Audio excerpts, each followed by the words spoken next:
이번 시간은 취소소송의 이제 드디어 마지막 쟁점에 접어들었는데, 우리가 행정의 효력 때에도 누구에 대한 효력이냐, 그 대상에 따라 효력을 이해하는 게 이해가 빠르다 그랬죠. 그때도 그래서 종합정리했었는데, 이 판결의 효력도 마찬가지예요. 누구에 대한 효력이냐가 가장 기본적인 거거든요. 그래서 보충 자리에 정리를 해놨는데, 자방력은 자기 스스로가 속박된다, 그 줄임말이거든요. 이거 불가변력이라고 해서 선고법원 자신이 자기가 내린 판결을 멋대로 바꿀 수가 없다라는 거고, 형식적 확정력, 이런 용어는 배웠죠. 다만 이제 행정행위일 때는 용어를 구별하기 위해서 존속력이라고 불렀던 거, 불가증력인데, 이건 원고가 다시 재판지기 못한다라는 거고, 실질적 확정력이 이게 기판력인데, 당사자 및 당사자와 동일시할 수 있는 승계인 국가나 공공단체, 그 기판력의 상대성이라고 해서 제3자에게 미치지 않죠. 형성력과 다른 점이죠, 이게. 그 다음에 그 당사자와 후소법원, 나중에 소를 제기받은 법원이죠. 기속력은 행정청과 관계행정청. 이래가지고 이제 행정청의 소송창과 필요성이 인정되는 배경이다라는 거죠. 자, 그 다음에 기판력과 기속력과의 구별. 이게 기속력이 더 중요하거든요. 왜냐면 기판력은 모든 소송의 공통이에요. 민사소송이든 형사소송이든. 그러나 기속력은 행정소송이 특이한 거기 때문에 당연히 이제 우리한테는 기속력이 더 중요한 거고, 이 기판력을 이해하는 게 굉장히 쉽지가 않아요.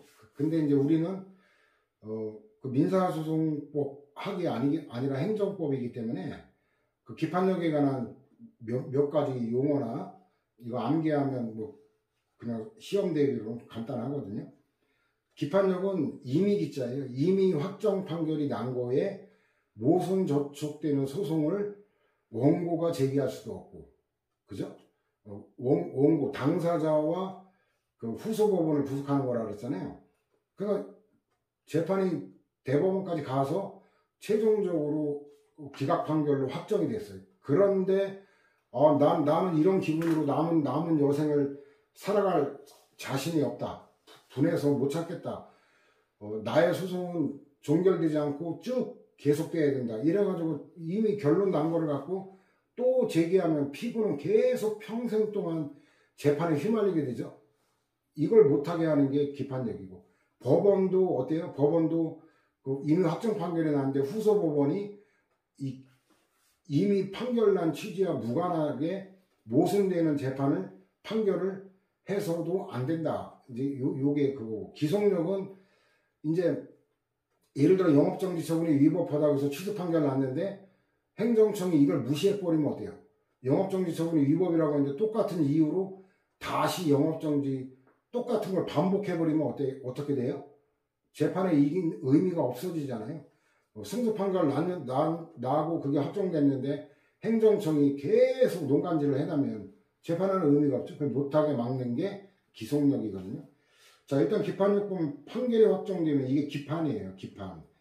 이미 기자, 판결이 이미 확정되면 확정된 판단 내용은 당사자 및 법원을 구속하여 후소에서 당사자 및 법원은 동일한 사항에 대해 확정 판결의 내용과 모순되는 주장할 수도 없고, 당사자가 후소 법원도 모순되는 판단을 할 수 없는 내용에 관한 거예요. 그렇기 때문에 실질적 확정력이라고 말하는 거고, 기속력은 소송 당사자인 행정청과 관계행정청에게 확정 판결의 취지에 따라 행동하도록 실체법상 의무를 지우는 판결의 효력인데, 성질 보면은 법적 안정성을 위해 후소의 재판을 구속하여 모순된 재판을 금하는 이건 소송법상 효력이에요. 모든 종류의 소송에 공통된 건데, 민사소송이든 형사소송이든 헌법재판이든 다 똑같아요. 그 헌법재판소 거기에도 똑같아요.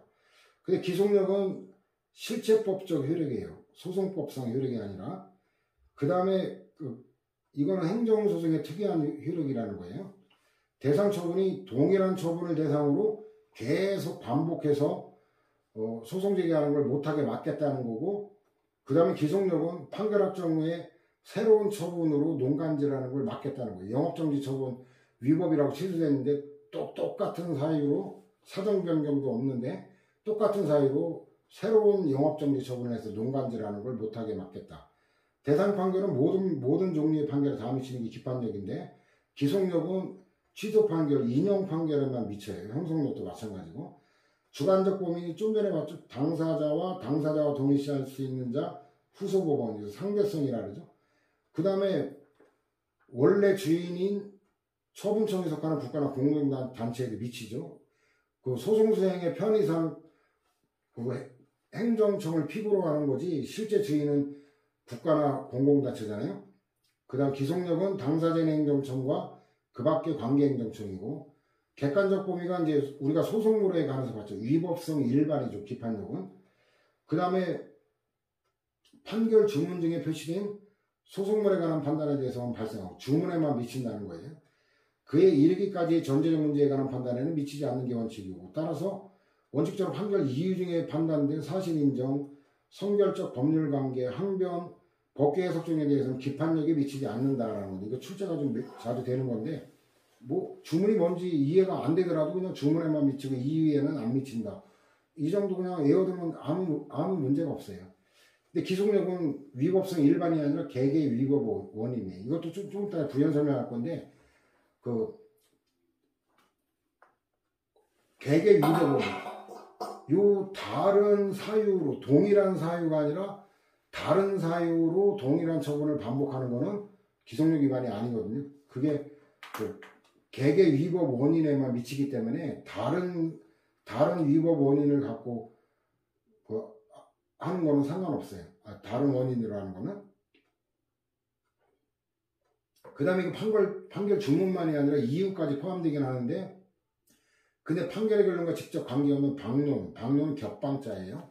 격까지 논점이나 간접사실까지 미치지는 않는다. 이것도 중요한 거고, 시간적 범위가 사실별로 종결시냐 처분시냐, 위반시 휴가는 이거 확정 판결 나온 거에 모순되는 거 제기하면 각하 판결을 받게 되는데, 기속력 위반되는 거는 이건 당연 무효가 되고, 왜냐면 이건 새로운 처분이니까 그 처분이 하자가 되는 거죠. 하자가 되는데 하자 정도가 당연 무효가 된다라는 거예요.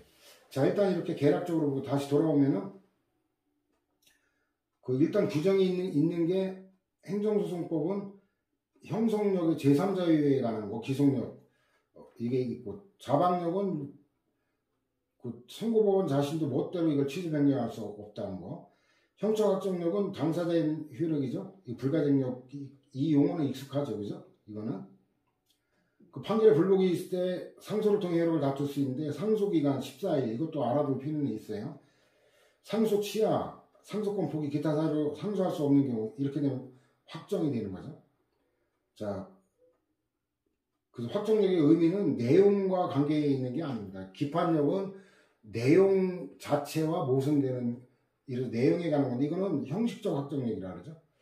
행정처분이 불복기간의 경과로 인해 확정될 경우, 그 확정력은 처분으로 인해 법률상 이익을 침해받은 자가 해당 처분이나 재결의 효력을 더 이상 다툴 수 없다는 의미일 뿐이지, 이 형식적으로 못 다투는 거지 내용에 관한 건 심리한 거 아니거든요. 더 나아가 판결에 있어서 같은 기판력이 인정되는 건 아니어서, 처분에 기초가 된 사실관계나 법률적 판단이 확정되고, 위법이니 적법이니 이런 게 확정되고, 당사자들이나 법원에 의해 기소되어 모순되는 주장이나 판단을 할 수 없게 되는 건 아니다라는 거예요. 이건 뭐 옛날부터 되풀이된 건데, 최신 판례가 새로 나온 게 아니라 옛날부터 있던 걸 재확인한 거예요. 실질적 확정력이 기판력이죠. 당사자와 후소법원에 되는 건데, 행정소송의 대상이 소송물에 관해 확정된 종국 판결, 이게 기판이라 그러죠. 기판이 내려지면 이후 동일 사항이 문제된 경우에 있어 당사자는 그에 반하는 주장을 하여 다투는 게 허용되지 아니하면, 일사부재리유라 그러죠.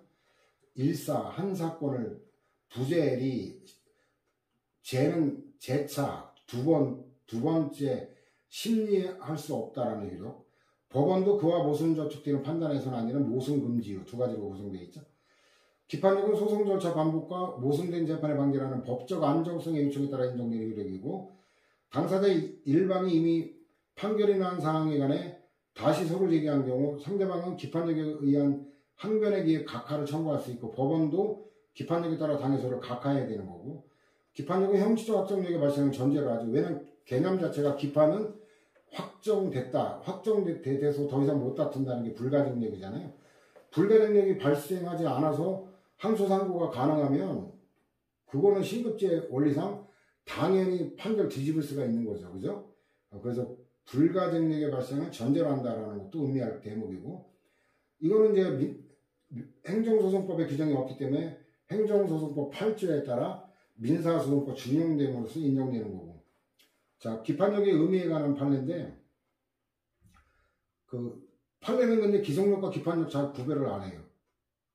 그래가지고 여기 그 기성력에 관한 건데, 기성력은 취소 청구가 인용된 판결에서 인정되는 거로, 기성력은 이제 인용 판결에만 인정된다 그랬죠.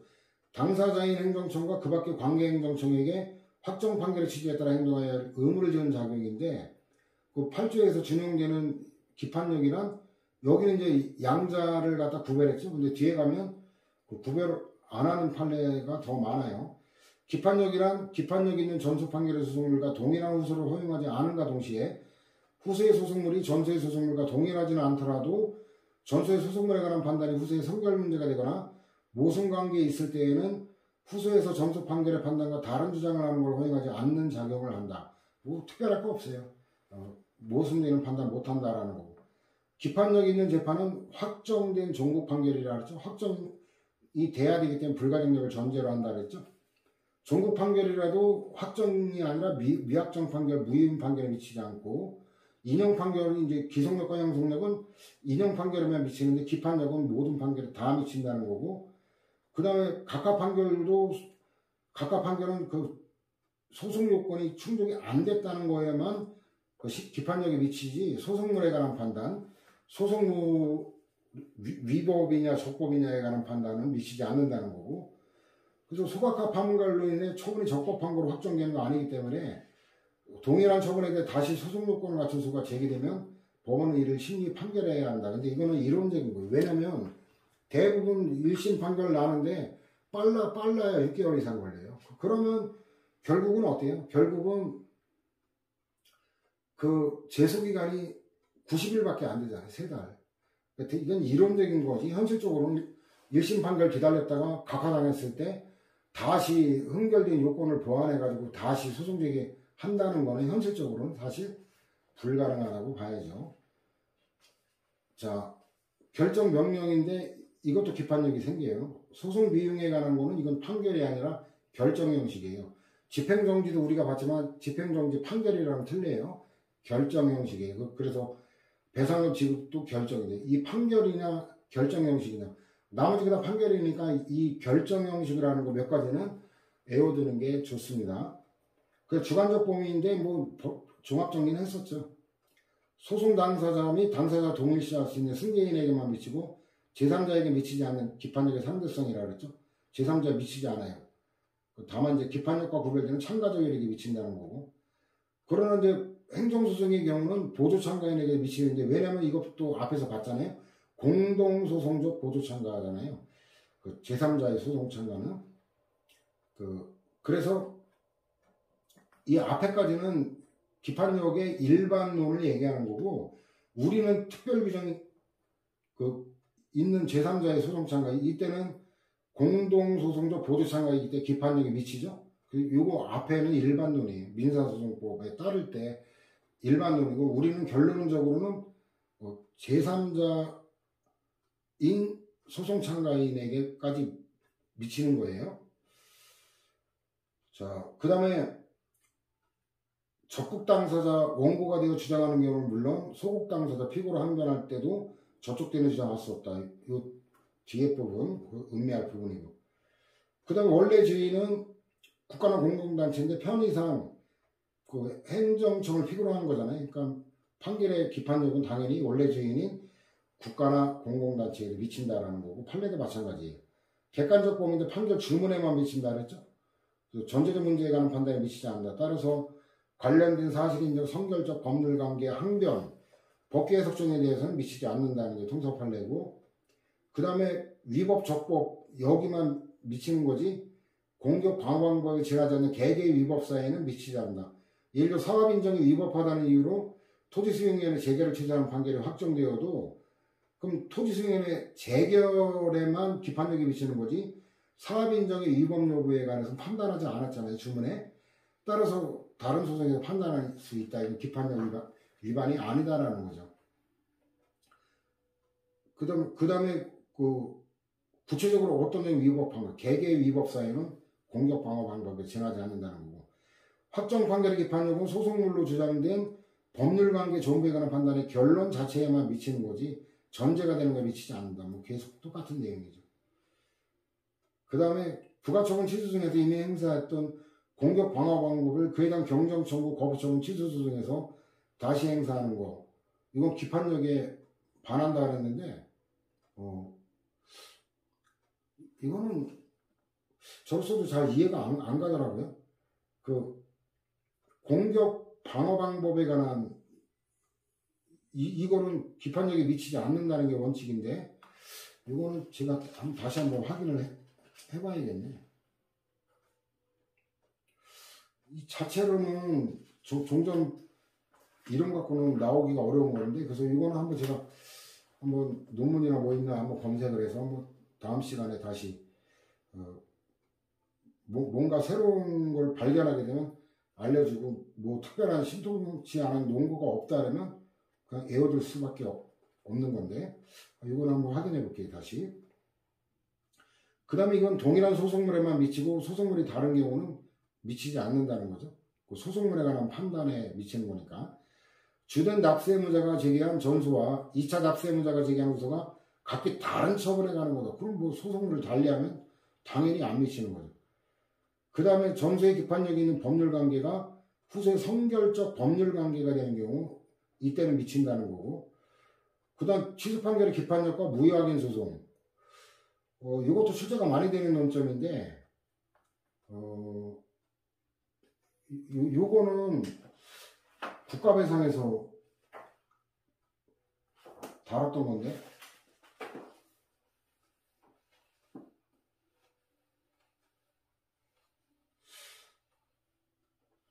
여기 찾으려면 시간이 조금 걸릴 것 같기도 하고. 위법성,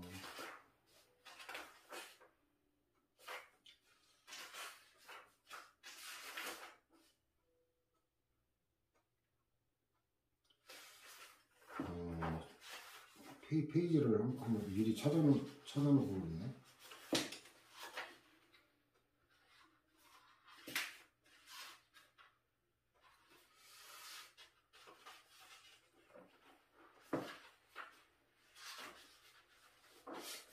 이게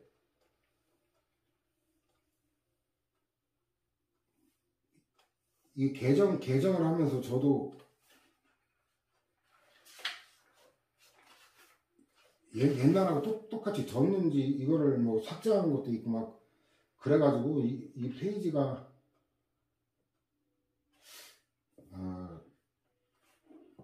지금 찾으려면 시간이 걸릴 것 같은데, 이거 그냥 다음 페이지에 해놨구나. 다음 페이지에. 요거는 그 국가배상이 아니지. 내가 국가배상이 아니고 다음 페이지에 설명해놨네. 취소 청구 기각 판결의 기판력은 당해 처분이 적법이라는 거에 미치는 거잖아요. 기각은 적법이라는 거잖아요. 그 적법이라는 게 확정됐는데 무효라는 주장은 뭐예요? 말도 안 되는 거잖아요. 아예 적법이라고 하는데 중대하고 명백한 불법이라고 하는 건 완전 모순되는 주장이죠. 그럼 당연히 안 된다는 것. 이건 뭐 뻔하죠. 전소의 무효확인 소송에서 기각 판결, 이건 또 잘 음미하면 어려운 건 아니에요. 무효확인 소송의 기각 판결은 무효가 아니라는 거에 판단이지 아예 적법이라는 판단이 아니죠. 무효가 아니면 취소 사유일 수도 있는 거예요. 이거는 처분이 무효가 아니고 유효라는 점에 대해서 뭐 기판력이 미치는데, 이거는 유효, 취소할 수 있는 것도 취소되기 전에는 유효잖아요. 무효가 아니라는 것만 확정되는 거지, 무효가 아니라면 적법이냐 취소 사유냐 이것까지는 판단하지 않았기 때문에 나중에 취소송 제기에도 기판력에 모순되는 게 아니거든요. 다만 이것도 아까 얘기했죠. 이론적인 얘기예요. 왜냐하면 판결 났는데 취소소송을 다시 제기할 때는 이미 90일이 지난 경우가 대부분일 거기 때문에 현실 문제에서는 이거는 발생하기는 어렵죠. 자, 그래서 과세처분 취소소송에서 청구가 기각된 확정 판결의 기판력, 이거는 당연히 무효확인 소송에 미치죠. 이거 출제가 많이 됐던 판례인데, 이거 개념 문제예요. 다음 페이지가 취소 판결 기판력과 국가배상인데 이거 여기 있는데 이게 국가배상에도 위법성 요건이 있었죠. 그 국가배상의 위법과 그 취소소송의 위법이 같냐 다르냐. 같냐 이러면 이런 소를 취하면 같은 거기 때문에 달리 판단은 무조건 기판력 위반이 돼요. 그런데 다르게 보면은 이게 다수설인데 결론이 달라지죠. 이런 소를 취하면 취소 판결의 기판력은 국가배상 소송에 미친다 긍정소를 취하게 되고 왜냐면 이건 같은데 판결의 결론이 달라지면 이건 모순이잖아요. 근데 이혼소를 취하면 요게 좀 이해하기 쉽지 않아요. 취소소송의 인용 판결의 기판력은 국가배상 청구 소송에 영향을 미치지만 청구 기각 판결의 기판력은 미치지 않는다. 그래서 우리가 이제 강의가 진행되면서 그 첫날 소개할 때만 판사하고 그 이후에는 판사 없이 잘 왔는데 이거는 판사를 안 할 수가 없네. 오구. 그냥 말로 해서는 이야기가 쉽지 않아. 오씨.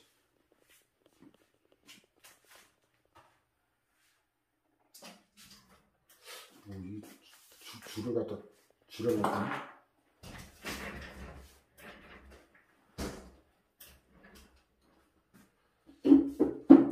그 이혼설이라고 하는 거는 다르다라는 거죠. 다른데 다수설의 결론이 뭐냐면 국가배상의 위법 이게 취소소송의 위법보다 더 넓다라는 거예요. 더 넓다. 일단 요걸 보면 돼요. 그러면 한번 그림을 그려보면 요게 기억이라고 하고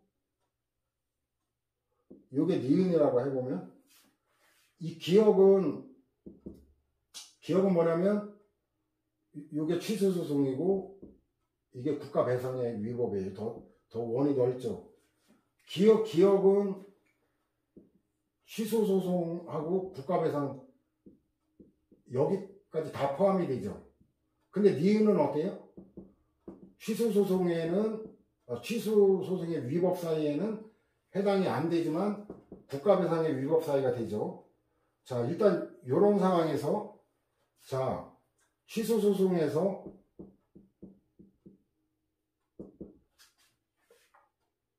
그 인용 판결이 났다. 인용 판결이 났다는 얘기는 뭐예요? 위법이라는 얘기죠. 위법. 자, 그런데 국가배상에서 기각 이건 적법이라는 얘기죠. 자, 이거는 안 된다는 거예요. 이 사안이 바로 기억의 사안이에요. 왜냐하면 이 기억에 해당하는 거는 취소소송의 위법에 들어가면 국가배상의 위법에 당연히 들어가야 되는데 국가배상에서 적법이라고 말하면 이거는 기판력 위반이 되는 거.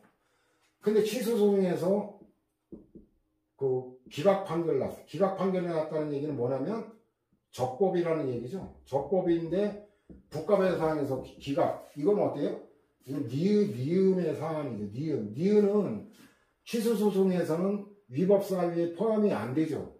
그러나 취소소송에서는 기각 판결을 내리는데 국가배상에는 위법이 되니까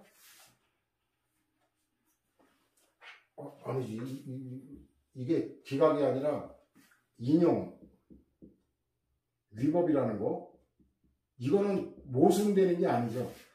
니은의 경우는 그 취소소송의 위법 사유에 들어가지 않기 때문에 기각 판결을 났지만 국가배상의 위법에 더 넓은 범위에 들어가기 때문에 여기 인용하는 게 결론만 보면 기각과 인용 모순되는 것 같지만 그러나 이거는 모순이 아니죠. 그죠? 일단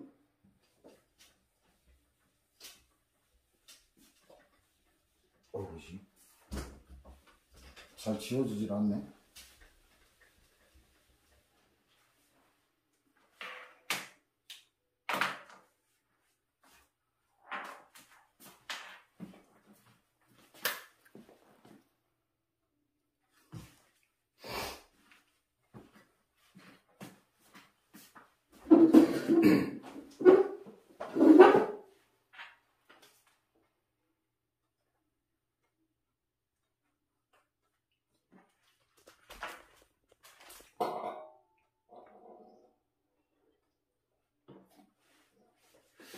제가 이 편집 능력이 좀 떨어져가지고 저거 보충 자료로 저것도 원을 그려가지고 그거 아래 한글로 하기가 참 제 능력 갖고는 쉽지가 않던데 다음에는 저거 보충 자료로 어떻게 만들어 봐야겠네. 오랜만에 판서를 하려니까 여러분들도 놀랐죠? 자, 그래서 저거 차분하게 음미하면 그게 어려운 게 아닌데 저것도 출제가 자주 됐던 논점입니다. 자, 그 다음에 행정청의 공사중지 명령에 대한 취소소송에서 명령이 적법한 거로 확정된 이후 그 명령의 상대방이 명령에 대해 신청을 거부한 처분에 취소를 구하는 소송에서 명령의 적법성을 다툴 수 없다. 당연하죠. 적법이 확정되는데 모순되는 소송 제기할 수 없잖아요. 이거는 뭐 굳이 넣을 이유가 없는 판례였네. 시간적 범위는 사실 구대변인 종결시죠. 이게 기속력과 다른 점인데 기판력은 사실심의 변론 종결시 표준화를 발생한다. 이 의미는 당사자는 사실심 변론 종결시까지 소송 자료를 제출할 수 있고 종국 판결도 그때까지 제출한 자료를 기초로 한 결과이기 때문에 이 시점에서 기판력이 생긴다라는 거고 그 다음에 판례도 마찬가지. 자, 이제 기속력인데 기속력의 그 내용에 관한 것도 이제 보충 자료로 정리를 하고 보는 게 나을 거예요. 자, 기속력의 내용 소극적인 건 반복 금지예요. 이거 잘 봐야 돼요. 동일인에게 동일한 이유로 동일한 처분을 반복하는 게 기속력 위반이에요. 다른 이유로 동일한 처분을 반복하는 건 기속력 위반이 아니란 말이에요. 기속력과 형성력은 취소 판결이 인용 판결에만 미치고 기각 판결의 경우는 미치지 않는다는 거고. 그 다음 적극적인 건 재처분 의무하고 판결의 취지에 따라 이제 다시 처분하는 거. 원상회복 의무. 이거는 주석 따지면 결과지거 의무라고도 해요. 그래서 결과지거 청구권의 법적 근거로 기속력을 드는 게 바로 이런 배경이거든요. 자, 거부처분의 경우가 절차 위반을 이유로 한 건데 거부처분의 경우 또 다시 절차하자 실체하자인데 거부처분은 말 그대로 어때요? 절차에만 위법이라는 게 판결의 취지예요. 그 실체 내용이나 결론이 위법하다는 게 아니라 절차를 안 거쳤다는 게 위법이라는 취지니까 절차만 거치면 다시 거부할 수도 있고 이게 기속력 위반이 아닌 거예요. 실체하자는 이거는 결론이 잘못됐다는 거예요. 결론이. 그런데 이거 기속행위의 경우는 거부가 이게 위법이면 무조건 특정한 처분을 발급할 의무가 있죠. 기속행위니까. 기속행위는 그 양자택일아니에요. 요건 충족되면 해줘야 되는 거고 아니면 거부할 수 있는 거고 거부가 위법이면 발급해야죠. 근데 부작위법 확인 소송은 또 그건 달라요. 얘는 무응답, 부작위가 위법이라는 거지 응답만 하면 얘는 그냥 기속행위라 하더라도 얘도 거부가 또 가능해요. 왜냐면 판결의 취지예요. 이 기속력의 핵심적인 그 내용은 판결의 취지에 구속된다는 거예요. 판결의 취지. 그럼 판결의 취지가 거부라는 결론이 위법이라 이런 기속행위 이럴 때는 다시 거부를 못하고 허가를 발급해줘야 되는 거고 그 거부라는 결론이 위법이 아니라 청문 절차를 안 거친 게 위법이라는 취지라면 청문 절차만 거치면 다시 거부할 수 있는 거고 부작위 방해 소송은 부작위, 응답하지 않은 게 위법이라는 취지니까 그냥 응답만 하면은 그 거부로 응답을 해도 무조건 기속력 위반이 아니에요. 그 재량행위일 때는 이건 또 다른 이유로 무조건 발급할 의무가 있는 게 아니기 때문에 다른 이유로 다시 거부할 수 있어요. 그래서 이 부분이 좀 어려워요. 이 기속력의 내용이. 절차 위반인데 이거는 아까는 거부된 거고 이거는 신청에 따라 처분이 발급된 경우예요. 그래서 아까는 처분의 상대방, 거부당한 처분의 상대방이 제기하는 소송이고 절차 위반은 이게 그 인용 처분이 있을 때 제3자가 제기하는 소송의 문제인데 결론은 똑같아요. 그 인용 처분이 제3자의 제소에 의해 절차의 위법이 있음을 이유로 취소된 경우에는 판결의 취지에 따른 적법한 절차에 의해 신청에 대한 처분을 다시 해야 되는데 이때도 마찬가지죠. 다시 인용할 수도 있고 아닐 수도 있다라는 거고. 근데 실체 절차일 때는 그런데 실체일 때는 기속행위의 경우 인용해야 되는 거고, 재량일 때는 다른 이유로 다시 거부할 수 있는 거고. 원상회복 의무인데 행정청은 처분에 취소 판결이 있으면 결과적으로 위법 처분으로 인해 야기된 상태를 제거해야 되는 의무를 진다라는 거죠. 자, 이렇게 하고 문장으로 돌아갑시다. 447. 기속력이란 구속력이라 그랬죠. 소송 당사자인 행정청과 관계행정청에게 확정 판결의 취지에 따라 행동하도록 실체법상 의무를 주는 판결의 요력을 말하는데, 확정 판결에 의해 위법한 부담적 행정처분, 예를 들어 영업허가 취소 처분이다. 얘가 취소된 경우 행정청이 그에 따르지 않고 동일한 영업허가 취소를 반복하거나 수익적 처분의 발급 신청에 대한 위법한 거부 처분이 취소됐는데도 판결의 취지에 따르는 처분, 이거 적극적 재처분 의무죠. 처분하지 않으면 취소는 의미가 없죠. 이게 봐야 아무 쓰잘데기 없으니까. 그래서 행정소송법은 처분 등을 취소한 확정 판결, 373에서 인용했죠. 인용 판결에만 인정이 된다. 그 사건에 관해 당사자인 행정청과 그 밖의 관계행정청을 기속한다고 규정하고 다른 소송에 다 준용하고 있죠. 근데 뒤에 가면은 이제 이런 거 준용한다. 여기서 취소송이 다른 거는 넘어갈 겁니다. 기속력은 이거는 취소 판결의 특히 인정은 특이한 거지 기판력과 다르다는 게 통설인데 판례는 일관되지 않다 그랬죠. 기속력에 관한 내용인데 용어를 판례는 기속력, 그 다음에 어떨 때는 그 기속력에 관한 내용인데 기판력이라고 표현하기도 하고, 근데 아까 최신 판례에는 기속력과 기판력을 또 엄밀하게 구별하기도 하고, 그 다음에 이제 소극적 반복 금지 이유죠. 그 내용은 다음 페이지에 있는데, 당사자인 행정청은 물론이고 그 밖에 관계행정청도 확정 판결에 저촉되면 처분할 수 없다는 의미. 청구 인용 판결이 확정되면 행정청은 동일한 사실관계 아래에서, 그럼 반대 해석하면 다른 사실관계라면 동일한 이유가 아니라 다른 이유라면 기속력 위반이 아니다라는 결론이 나오겠죠. 동일한 이유에 기해 동일 당사자에 대해 동일한 내용의 처분을 반복해서는 안 되는 거고, 부작위 의무라고도 하고, 이건 침입적 처분뿐만 아니라 거부 처분에도 발생한다. 행정소송법이 처분 등을 취소한 확정 판결, 이래가지고 인용 판결을 명시하고 있다 그랬죠. 기각 판결에 인정이 안 된다는 점이 기판력과 다르다. 계속 반복하는 이유는 애우라는 얘기죠, 여러분들. 그 동일한 사유를 내세워 다시 징계 처분한 거는 확정 판결에 저촉되는 처분인데, 이거는 무효 사유로 된다 그랬죠. 적극적 재처분 의무인데, 이거는 거부 처분과 이제 인용이 났을 때 제3자가 절차 위반을 이유로 하는 거 했는데, 이 결론은 보충자를 통해 봤는데 이제 문장으로 다시 한번 복습하는 거예요. 판결에 의해 취소되는 처분이 당사자의 신청을 거부하는 걸 내용으로 하는 경우에는 그 처분을 행하는 행정청은 판결의 취지에 따라 다시 이전의 신청, 이거 잘 음미해야 돼. 판결의 취지에 따른 거지 그 새로운 신청이 있어야 되는 게 아니에요. 판결의 취지에 따라 당연히 재처분을 해야 되는 거지 새로운 신청이 있어야 되는 게 아니고, 이전에 그 거부당했던 그 처분 이전의 그 신청에 대한 처분이에요. 처분 의무예요. 그래서 요거 아주 처음에 공부할 때 까다로운데 소화를 해야 됩니다. 출제가 많이 되는 거라. 그래가지고 이제 당사자 신청 없이 당연히 재처분을 해야 된다는 게 그 의미예요. 옛날에 거부당하기 전에 먼저 신청했던 그거에 따라 당연히 해야 되는 거고, 그 다음에 원고가 신청한 대로 인용해줘야 되는 게 아니라 판결의 취지에 따르기만 하면 되는 거예요. 그래서 반드시 원고가 신청한 내용으로 재처분해야 되는 거 아니고 인용할 수도 있고 다시 다른 이유로 거부할 수도 있다는 거고, 구체적 내용은 이제 절차 위법을 이유로 할 때는 절차만 거치면 당연히 동일한 거 반복해도 된다는 거고, 실체상 위법인데 이건 기속행위가 재량행위 다르다 그랬죠. 그래서 이거는 뭐 여러분들 읽어보면 되고, 판례 보면은 최신 판례네. 주민 등의 도시관리계획 위반 제한을 거부한 처분에 이익형량의 하자가 있어 위법하다고 판단하여 취소하는 판결이 확정된 경우, 일단 취소 판결이 났죠.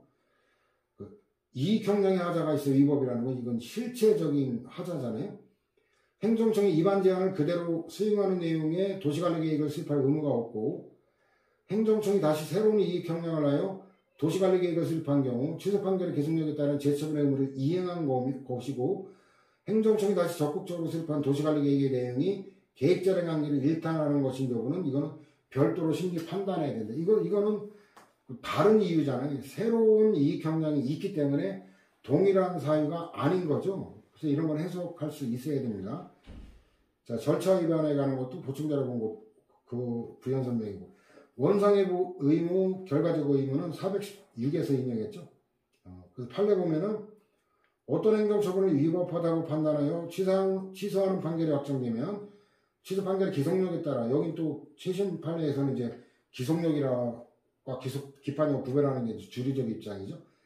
기속력에 따라 판결에서 확인된 위법 사유를 배제한, 이 개개 위법 사유에만 미친다고 하니까 그 판결에 지적한 개개 위법 사유가 아닌 다른 위법 사유로 동일한 거 다시 해도 된다는 거예요. 다시 처분을 하거나 그 밖에 위법한 결과를 제거하는 조치를 할 의무가 있다라는 거고,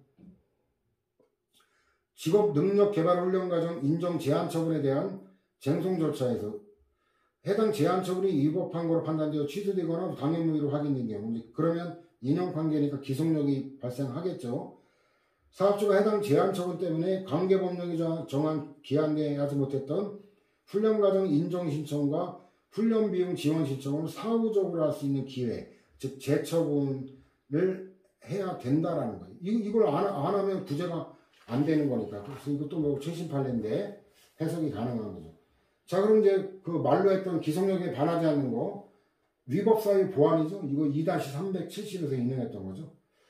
확정 판결에서 적시된 위법 사유를 보완하여 동일한 내용의 재처분하는 경우, 이건 판결의 취지를 존중한 거잖아요. 예를 들어 보면 절차하자, 즉 청문을 안 거쳤다는 게 위법 사유라면 청문을 다시 거쳐서 동일한 영업정지 처분을 해도 판결의 취지를 존중한 거잖아요. 그죠? 그러니까 이건 기속력 위반이 아니라는 거죠. 그래서 취소 판결의 사유가 내용이 아니라 실체가 아니라 행정행위 절차나 형식상의 흠인 경우에는 확정 판결의 기속력은 취소 사유로 된 절차나 형식의 위법에 한해 미치므로 행정청은 적법한 절차나 형식을 갖춰 위법 사유를 제거하여, 위법 사유를 제거했다는 얘기, 판결의 취지를 존중했다는 얘기죠. 다시 새로운 동일한 내용의 처분할 수 있다는 거고, 옛날 판례는 기속력이라 그러고 기판력이라 그러죠. 위법 사유를 보완해서 새로 행한 과세처분은 기판력에 저촉되지 않는다. 똑같아요. 학설하고. 또 다른 사유로 하는 거. 근데 요게 이제 부적절한 용어로 썼던 건데, 사심 변론 종결 이전의 사유인데, 이거는 무조건 안 되죠. 이건 논란이 없어요. 거부 처분에 대한 취소 판결이 확정된 경우에는 그 처분을 행한 행정청은 판결의 취지에 따라 다시 처분을 해야 될 의무를 부담하게 되므로 재처분 의미죠. 취소 소송에서 소송의 대상이 된 거부 처분을 실체법상의 위법 사유에 기해 취소하는 판결이 확정된 경우에는 당해 거부 처분하는 행정청은 원칙적으로 신청을 인용하는 처분을 해야 되고, 사심 변론 종결 이전의 사유를 내세워 다시 거부 처분하는 것은 확정 판결 기속력에 저촉되어 허용되지 않는다. 이거는 논란이 없어요. 나머지 다 똑같아요. 근데 이제 출제가 많이 되면서 음미할 대목이 니은이거든요. 사심 변론 종결 시 처분시인데, 이게 이 종전 대법원 판례가 이 오류 판결을 내다가 이걸 시정한 배경이라, 이 행정고시에 50점짜리 사례 문제로 출제돼가지고, 사법시험 했구나. 사법시험에 50점짜리 사례 문제로 출제돼가지고 이거 뭐 초토화돼 버렸어요. 완전히 뭐 줄가락 당해가지고 아주 망해버렸는데, 지금도 홍정성 교수님은 지금도 이 판결의 의미를 이해를 못하고 엉뚱한 소리를 하고 있어요. 홍정성 교수님이 사법시험 수험생의 응시를 했다. 뭐 1차 합격, 또 제가 볼 때는 뭐 쉬울 분은 아닌 것 같은데, 그래도 홍정성 교수님도 꽈락 맞았어요. 이거 지금도 모르고 있어요. 지금 교재에도 이 판례 의미가 뭔지를 모르고 이상한 소리 하고 앉았는데, 홍정성 교수님이 주도해가지고 행정기본법을 제정했는데, 엉망이에요, 엉망. 행정절차법과의 관계를 완전히 전면적으로 검토해서 실체법과 절차법으로 이렇게 체계에 맞게 개정을 했어야 되는데, 뭐 거지같이 돼버렸어요. 청년 강의 마지막에 행정기본법 종합정리할 건데, 참, 왜 그 의뢰를 해도 실력 있는 교수한테 의뢰를 하지. 참, 행정기본법 엉망이 돼버렸는데, 어쨌든 여러분들은 정통으로 일단 이 논점 뭔가를 다룰 건데, 자, 일단 먼저 한번 문장을 한번 보고, 거부처분 취소의 확정 판결을 받은 행정청은 사실 변론 종결인데, 엄밀한 표현으로는 처분시가 엄밀한 표현이에요. 이후에 발생한 새로운 사유, 사실관계가 달라졌거나 법률이 변경됐거나 이걸 내서 다시 거부처분을 할 수도 있다는 거예요. 이거는 이제 그 새로운 거니까 동일한 게 아니니까. 통사 판례가 처분의 위법 여부 판단의 기준 시점을 사실 변론 종결 시간인 처분시를 보고 있는 점에 비추어 당초에 처분이 있은 다음 사실 상태나 사유가 변동된 경우에는 그것이 변론 종결 시 이전의 일이라도 취소 판결의 기성력을 받지 아니하고 동일한 내용의 처분을 새로이 할 수 있다. 이게 정확한 표현이라는 거예요. 사실 변론 종결 이후 발생한 새로운 사유로 거부 처분할 수 있다. 이건 부적절한 거예요. 왜 그런지 좀 이따 이것도 판서를 해야 되는데요. 처분 후에 법령이 개정 시행된 경우에는 개정된 법령 및 허가 기준을 새로운 사유로 들어 다시 이전의 신청에 대한 거부 처분할 수 있다. 이게 처분시라고 표현한 게 정확한 표현이에요. 그래서 밑에 강조된 거 두 번째 보면은 당의 지방자치단체장이 위 처분 후에 개정된 신법령에서 정한 사유를 들어 새로운 거부 처분한 거는 이건 확정 판결의 취지에 따라 이전의 신청에 대한 처분한 경우에 해당한다. 즉, 그 기속력에 적합한 재처분이라는 거예요. 기속력 위반이 아니라 기속력에 위반한 재처분은 당연 무효 사유가 되거든요. 그 다음에 특수한 사안이 개정법령에서 종전 규정에 따른다는 경과 규정을 두면 이 사건의 경우는 개정법령이 적용되지 않고 종전 규정에 따라 종전 규정이 적용되니까 종전 규정에 따른 재처분을 해두고 개정법령을 적용한 새로운 거부처분 이거는 기속력 위반이라는 거죠. 자, 요게 이해가 안 될 거예요. 자, 이것도 판서.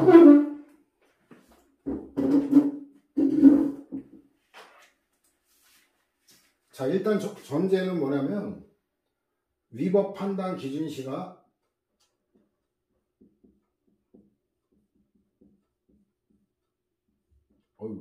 잘 안 나오네. 기준시가 처분시법에 따른다는 거예요. 요걸 잘 봐야 돼요. 어떤 취소 판결이 났는데 취소 판결이 났다는 얘기는 위법이라는 얘기죠. 이 처분이. 근데 이 처분이 위법이라는 거는 처분 당시의 법률에 따를 때 위법이라는 게 판결의 취지예요. 그 이후에 처분시 이후에 법령이 개정돼서 새로운 법령에 따른 처분이 위법인지 적법인지는 판단한 바가 없다라는 걸 여러분들이 알아야 됩니다. 그래서 첫 번째 사안은 이런 거예요.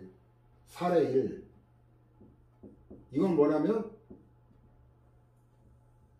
이제 시간이 흘러가는데 이게 거부 처분이었어요. 거부 처분이었고 취소 판결이 났어요. 그리고 법령이 개정됐어요. 그리고 새로운 거부 처분이 났어요.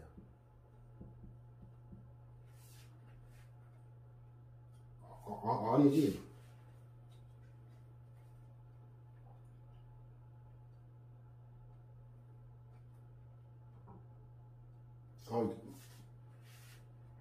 맞네. 첫째가 이런 거예요. 뭐냐면 이 취소 판결이 했다는 얘기는 거부 처분 당시의 법률에 따랐을 때 위법이라는 얘기예요. 근데 이게 이제 그 법령 개정은 처분시를 기준으로 해도 그 이후의 개정이죠. 근데 취소 판결, 근데 아까 판결시나 변론 종결시나 구별하지 않는다 그랬죠. 종전에 그 대법원 판례 잘못된 표현을 했던 이유는 이 법령 개정이 처분시를 기준해도 나중에 시점이죠. 근데 변론 종결시를 기준으로 해도 그 후에 새로운 사유죠. 그러니까 새로운 거에 따라 거부한 게 이게 기속력 위반이 아니라고 했던 거예요. 위반이 아니라고 했던 거예요. 근데 변론 종결시라는 잘못된 표현을 쓴 게 더 이상 쓸 수가 없는 사례가 두 번째 사례에 나타난 거예요. 이거는 뭐냐면 거부당해서 이제 이거하고 똑같은 거니까. 근데 법령 개정이 변론 종결 이유가 아니라 그 전에 법 전에 개정됐어요. 그리고 취소 판결 났고 그 다음에 다시 이 개정 법률에 따라 다시 거부한 거예요. 이건 이제 이거하고는 사실관계가 다르죠. 그러니까 옛날에는 결론이 문제가 없었는데 이거는 뭐냐면 개정된 시점이 어때요? 처분시를 기준으로 할 때는 그 이후죠. 근데 취소 판결, 변론 종결시를 기준하면 그 이전이잖아요. 그러니까 종전의 판결대로라면 어때요? 이 개정된 걸 이유로 거부한 거는 기속력 위반이라고 해야 되잖아요. 변론 종결 이전의 사유로 동일한 거부를 했기 때문에 종전의 판례에 따르면 위법인데 기속력 위반이잖아요. 그죠? 근데 이거는 그렇게 말할 수가 없다는 거예요. 왜냐면 정확한 게 처분시를 기준으로 이게 판단한 거기 때문에 이 거부는 처분시가 아니라 처분시 이후에 개정된 법령에 따른 새로운 사유에 따른 거부기 때문에 이게 기속력 위반이 역시 아니라는 거예요. 이게 그 종전에 잘못된 판례에 따르면 기속력 위반이라고 해야 돼요. 변론 종결 이전의 사유로 동일한 거 했으니까 위법이라고 해야 되는 기속력 위반이라고 해야 되는데 여기서 이제 판례가 기존 판결에 오류가 있다는 걸 발견한 거예요. 그래서 이거는 처분시를 기준할 때 위법이라는 취지지 개정 법령에 따른 게 이게 위법이라는 취지가 아니기 때문에 기속력 위반이 아니다. 이걸 홍정성 교수님이 이 종전 판례와 새로운 판례의 차이를 모르고 있다는 거예요. 아직도. 자, 근데 사례 3 이건 또 특수한 사안이죠. 사례 3 자, 이것도 거부됐는데 개정됐는데 이거는 어때요? 경과 규정이 있어요. 경과 규정. 경과 규정. 그 다음에 취소됐고 거부됐는데 이거는 뭐예요? 경과 규정이 있기 때문에 이 사안에 관한 거는 어때요? 국법이 적용되는 거예요. 처분시법이 그대로 적용되는 거예요. 개정 법령이 아니라. 그러면 이게 적용이 안 되는 사안이니까 이 처분시법과 달라지지 않았는데 새로 거부한 거 이거는 기속력 위반이 되는 거예요. 그래가지고 이 세 가지 사례인데 이게 출제가 그 50점짜리 사례 문제로도 출제가 됐고 객관식에도 여러 번이나 출제됐어요. 그 사례 문제가 뭐 이번에도 9가지 부분에 사례 문제가 4문제나 나왔다고 그러는 것 같은데 아직 문제는 보지는 않았지만 사례 문제 원천이 다 이렇게 판례예요. 그래서 판례만 정확하게 여러분들 이해하면은 사례 문제는 전혀 어려운 게 아닙니다. 그래서 요 판서 보고 다시 문장을 한번 읽어보세요, 여러분들. 어렵지 않습니다. 그 다음에 새로운 사유의 판단 기준은 처분사 추가 변경과 동일해요. 법률적으로 평가하기 이전에 사회적 사실관계가 동일하냐 아니냐 갖고 따집니다. 400페이지에서 인용을 했죠. 자, 기속력의 해롭 범위는 뭐 제목 그대로예요. 넘어갑니다. 객관적 범위 373에서 인용을 했죠. 기속력은 판결의 취지에 따라 행정청을 구속하는 노력인데 판결의 취지는 처분이 위법이라는 걸 인정하는 판결의 주문과 요건사실 이유까지 미치는데 쓸데없는 방론이나 간접사실까지 미치지는 않는다. 뭐 다 봤던 내용이고 판례도 마찬가지고 시간적 범위는 기속력의 시간적 범위는 처분시를 기준으로 하죠. 아까도 말했지만 그래서 재처분 시의 법령 및 사실상태 기준으로 처분한다. 재처분 시에 그 법령 개정이 없으면 처분시법하고 재처분시 법령이 같겠지만 재처분 시에 처분시 이후에 법령이 개정되면 개정 법령에 따라 재처분을 하게 되는 좀 전에 설명했잖아요. 그 재처분이 법령 개정 있었다면 개정 법령에 따라 재처분을 해야 되는 거니까 기속력 위반이 아니라는 결론이 나온다 그랬죠. 기속력 위반한 재처분은 무효라는 게 이것도 출제가 아주 많이 됐던 거예요.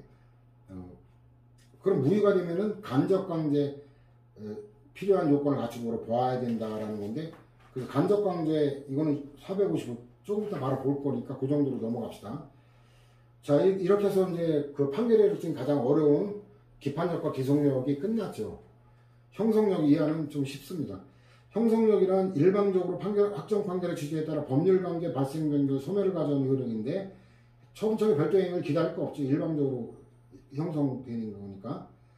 판례도 마찬가지예요. 취소 판결의 형성력에 의해 당행정처분의 취소나 취소 통지 등의 별도의 절차를 유하지 아니하고 당연히 취소 이유가 발생한다. 그 행정소송법인 형성력에 관한 명시적 규정은 없어요. 이거 잘 봐야 돼요. 기속력에 관한 건 명시적 규정이 있는 건 기속력밖에 없어요. 형성력에 관한 명시적 규정은 없어요. 다만 간접적 규정이 있어요. 제3자유 규정이 그건데 제3자유는 성질상 형성력에만 인정되기 때문에 자 정리해 봅시다. 형성력에 관한 명시적 규정이 있다. 틀립니다. 형성력에 대한 간접적 규정도 없다. 전혀 없다 이러면 또 틀립니다. 제3자유 규정이 있다. 맞습니다. 이 제3자유에 관한 규정이 바로 형성력의 간접적인 규정이다라는 거. 취소 판결의 제3자유 대세였는데 처분 등을 취소한 합정 판결은 제3자에 대하여도 효력이 있다. 이렇게 돼서 제3자유를 규정하고 있지 형성력이다 이런 말을 쓰지 않잖아요. 그죠? 그래서 뭐 사례 가볍게 보면 되고 다 준용되고 소급표가 인정된다는 거고 그 다음 판례 보면은 본문의 밑에 세 번째 줄 효력상실로 인한 잔존사무의 처리가 같은 문이 여전히 수행되어야 되기 때문에 종전에 결의된 처분의 법률 일과를 다툰 소송에서 당사자 지위까지 함께 소멸한다고 할 수 없다.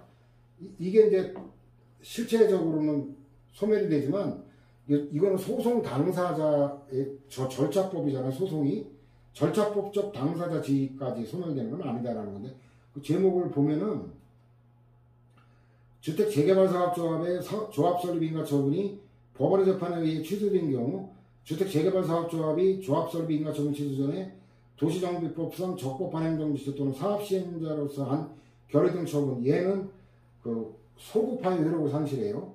얘는 그렇지만 종전결의 등 처분의 법률 일과를 다투는 자 소송 당사자 지위를 얘기하는 거죠. 그것까지 소멸한다고 볼 수는 없다는 얘기예요. 그 다음에 두 번째도 보면 그 주택재개발정비사업조합 설립 추진위원회가 주민총회에서 주택재개발정비사업의 시공자로 을 주식회사를 선정하는 결의를 했고 조합 설립 인가 처분 후에 그 정비사업조합이 조합총회에서 을 회사를 시공자로 선정하는 추인 결의를 했는데 위 각 결의의 무효 확인을 구하는 소송 계속 중에 각 조합에 대한 조합 설립 인가 처분을 취소하는 내용의 대법원 판결이 선고된 사안인데 그럼 결국 소급적으로 그 결의가 효력 상실하니까 시공자 선정 결의도 무효다라는 거. 이건 당연한 얘기겠고. 그 다음에 제3자 소송 참가 때문에 그 형성력 때문에 재판이 진행 중일 때 소송 참가 미리 배웠고 재판이 끝났다. 얘 책임 없는 사이로 이러면 재심 이렇게 가는 재심은 좀 이따 다룰 거예요. 집행력 간접 강제인데 이건 원래는 강제 집행 문제는 이행소송, 이행 판결에서만 원래 불거지는 거예요. 근데 우리는 의무 이행소송을 인정을 안 하잖아요. 그러니까 편의상 거부처분 취소소송과 부작위고 확인소송이 원래 성질이 안 맞잖아요. 그죠? 취소소송은 형성소송이지 이행소송이 아니거든요. 부작위 확인소송은 말 그대로 확인소송이지 얘도 이행소송이 아니잖아요. 근데 의무이행소송 규정이 없기 때문에 편의상 성질이 안 맞는 특별규정을 여기다 둔 거다. 이것도 강제집행의 문제는 거부나 부작위에만 생긴다. 이런 거 알면은 취소소송과 부작위 보완소송에만 적용된다는 걸 알 수 있을 거예요. 그래서 원래 소송에서 집행력이란 이행 판결에서 명명된 이행 의무를 강제집행 조처를 실현하는 효력인데 성질상 형성 판결의 취소 판결에는 성질상 강제 집행할 수 있는 효력이 인정되지 않아야 되는 거예요. 근데 우리나라는 의무이행 소송을 인정하지 않기 때문에 취소 판결과 관련해서 거부처분 취소 판결, 그 재처분 의무 이행 확보하기 위해 이걸 두고 있다는 얘기고 그 내용이 배상명령인데 행정청이 기속력에 따른 재처분을 하지 아니하는 때에는 1심 수소법원 이것도 외워놔야 돼요.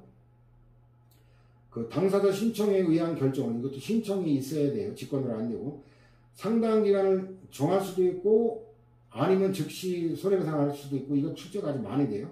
상당한 기간 정해야만 한다. 아닙니다. 즉시 할 수도 있어요. 그 기간 내에 이행하지 아니하는 때에는 지연기간에 따라 일정한 배상할 걸 명하거나 즉시 손해배상할 걸 명할 수 있다. 그 주는 뭐 변론 없이 할 수 있다. 그 가볍게 보면 될 거고. 그 다음에 이제 원래 주인인 그 국가 공급 가치에 미친다는 것도 당연히 거고.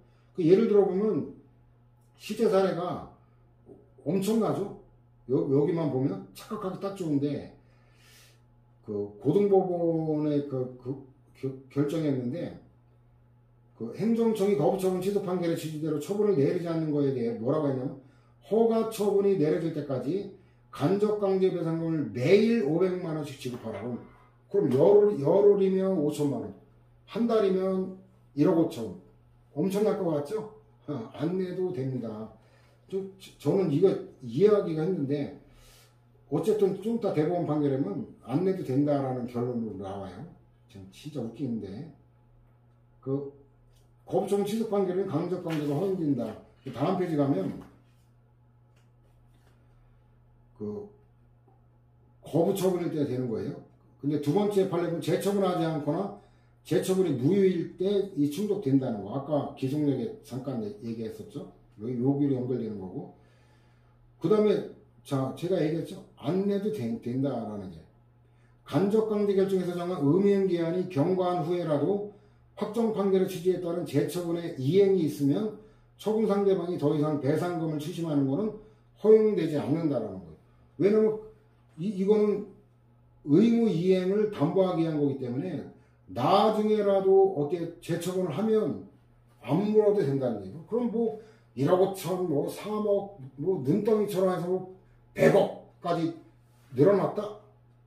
그때 재처분하면 돼요. 그러면 뭐 왜 이렇게 해석을 할까? 그러면 그 아무 의미가 없잖아요. 그죠? 배상명령 뭐 매일 500만 원 아니라 매일 1억씩 내라. 그래도 뭐 계획에다가 재처분하면 안 내도 되는 거예요. 그 다음 판례는 민사 판례라 적절하지 않은 판례라 그냥 무시하고 지워버리세요. 적용 범위는 아까 얘기했죠. 거부나 부작위에 대한 재처분 의무를 확보하게 한 거니까 개념하게 연계하면 쉽고 종류에 관한 출제가 거의 안 돼요. 이건 모든 소송의 공통이지 행정소송에 특이한 거 아니기 때문에 그냥 간단하게 여러분들이 이 제목 정도 외워두면 돼요. 그 종국 판결의 확정, 그 다음 분리 정도는 알아둘 필요가 있죠. 판결에 의하지 않는 게 이제 취하할 때 끝나는 거. 청구 포기 일락, 소송상화의 당사자가 죽었다든가 소멸, 불복이 이제 항소와 상고, 이건 판결에 관한 거고, 항고 재항고는 결정에 대한 거. 기본적인 개념을 알아둬야 된다 그랬죠. 재심은 다시 재판하는 거죠. 확정된 전고 판결에 재심사에 해당하는 하자가 있는 경우 판결의 취소 사건의 재심판을 구하는 불복 신청 방법인데 판결이 확정되지 않을 때는 항소상고로 가는 거예요. 상소제도로. 그 다음에 민사소송에 대한 재심 청구도 가능하다는 거. 제3자 재심 청구인데 330에 인용했죠. 처분 등을 취소한 판결에 의해 권리나 이익을 침해받는 제3자는 자기에게 책임 없는 사유로 소송에 참가하지 못함으로써 참가했다면 공동소송적 보도 참가이기 때문에 형성력의 제3자유를 받는 거고 참가를 못했을 때는 재심으로 가는 거예요. 판결의 결과에 영향을 미칠 공격 방어 방법을 지적하지 못한 때 이를 이유로 확정된 전국 판결에 대해 재심을 청구할 수 있고 재심 당사자 이런 건 여러분들이 그냥 가볍게 보고 외워두면 돼요. 출제는 안 됐는데 그냥 결론만 알아두세요. 재심 사유 이것도 알아두세요. 333에 있는 거죠. 책임 없는 사유로 참가하지 못했어야 돼요. 그 다음에 그 재심 허용되면 제3자한테 유리하니까 입증 책임은 제3자라는 거 뭐 여러분들 읽어보면 될 거고 그 다음에 판결의 결론이 달라질 수 있어야 돼요. 그 결론 뻔하다는 거 안 받아주죠. 소송에 참가하지 못함으로써 판결의 결과에 영향을 미칠 공격 또는 방어 방법을 제출하지 못한 때가 되는 거고 재심 청구 기간은 이것도 외워둘 필요가 있어요. 객관적 신용 딱 좋거든요. 특히나 이제 세무사는 소송법만 출제하기 때문에 세무사 시험 준비하는 친구들은 깡그리 다 외워야 됩니다. 이런 것까지. 그 다음에 심리에 관한 거 판례 보면은 재심 소송에 있어서 사실심에는 재심 사유가 있다는 걸 전제로 소송 당사자는 새로운 공격 방어 방법을 제출할 수 있다. 그 정도 결론만 알아두면 되고 위헌 판결의 공고인데 이거는 복귀 명령에서 받던 거고 소송 비용에 관한 건 아까 미리 받죠. 자, 이렇게 해서 드디어 우리가 이제 취소 소송이 끝났기 때문에 이제 남은 거는 간단하게 마무리될 거예요. 근데 오늘은 일단 여기서 마치도록 하겠습니다. 수고 많았습니다.